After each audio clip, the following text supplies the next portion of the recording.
So hi everyone, this is welcome to our first episode of Nemo Talk Sense. Nemo Talks Sense. Today we will discuss a very basic concept about world economy. So basically we know today Pakistan's economy is crumbling. Pakistan economy is crumbling. Our basically neighbor is crumbling and crying to help, crying for rescue, crying for help, and they are stuck everywhere from every end. So like as we can notice, so that makes an economy the most vital and most important issue. So Okay. so that makes economy very vital part of any nation and nation building process. So like very thanks to Mr. Jawaharlal Nehru, our Prime President, India has gone through the most vital years. Most vital development? No, not exactly. The reverse. We had been facing a stagnant growth very since the Mughal period. It was going declining, and British entered and made it more worse. To leave, we thought we would catch up on that, but Mr. Nehru made it more worse by denying everything and entering in the socialist economical path. Being a failed socialist, that's his problem. We are not yet discussed that. Here we will discuss about in economy. The most vital things are of course money, but money is something like different. It's a tangible asset basically. It's not the part of economy. It builds economy, not the proper part of economy. Proper part of economy are banks and trade. So can we face similar issue like Pakistan? Not at all, but we might face, as our neighbor Sri Lanka has gone through it. We will discover a very vital part. Banks who play a very vital part in handling our economy. So people die, people think we will reach the $1 trillion economy part, $1 trillion economy aspect, and everything and every sort of thing. We will become developed, but we are still in a developing world. And Europe, in effect, has stolen from us, and today they are developed. So what's the difference? So the basic difference, as you can see, if I discuss about the banks. So coming to the bank aspect.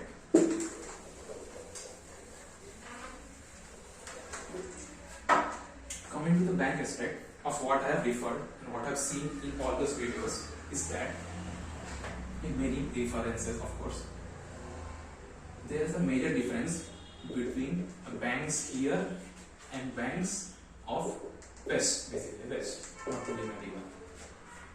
Is that in banks of West, when you deposit your money, they basically discourage banking. Basically discourage banking. All of the developed nations, not only the Western nations, all of the developed nations. Why do they discourage banking? Why do I say that? Because they give interest in negative percentages. That means if it is negative 0.5%, that means if I deposit 100 rupees, mere 100 rupees, by next year I will only have 95.5 rupees left. Why do do that?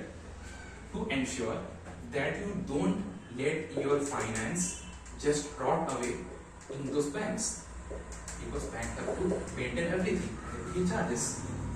So they cover by that, and also to discourage you that, so that the finance you hold continuously circulates in the economy. How do it circulates? So that you do trade, you do business, you buy property, you invest, so that the nation's economy is always flourishing and is always vibrant. On the other hand, in India, as we can see, we have big banks claiming 7% interest, 5%, and the most average is 3.5%. Major percentage means 7% in most of the Indian banks. Why do they do that? We could have just copy pasted this model. We have literally smart people like Raghuram Rajan, Dr. Raghuram Rajan. He is in fact an American economist. We even had Amartya Sen, who is in fact Nobel laureate. We could have copy pasted the model, but not exactly. Problem is that our population being huge, we have several issues. We are in fact creating a base base so that we can become developed later, not so soon. We are just taking baby steps. How? So if we don't primarily have all those amount of resources, all that amount of money from ourselves, so we encourage the public so that they come and deposit their finance in a safety and get a return in exchange. But they forget to understand that where do they get the return from? So the banks collect our money, hard-earned money, and they loan it out in form of credit cards, in form of business agreements to big business makers, big business houses like Ambani, Adani, and as you can know, the situation of Indian economy is that most of the Indian money is in hands of Adani. So that makes Adani, if the Adani is hit, that makes our economy very vulnerable. So they are trying their best to hit Adani so that our Indian economy crumbles like a piece of paper, just like a house of cards.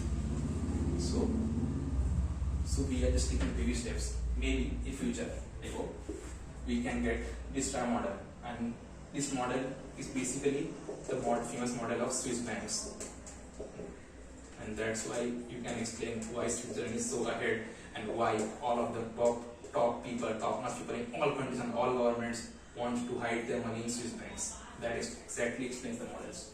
So that's it for the day. Thank you everyone. That was a nice day and that was a nice lecture, I believe. If there's any feedback, do let me in the comments. Whatever you in the video, do let me in the comments. Do like, to share. If you are watching it on YouTube, to subscribe. Do follow for more. Thank you.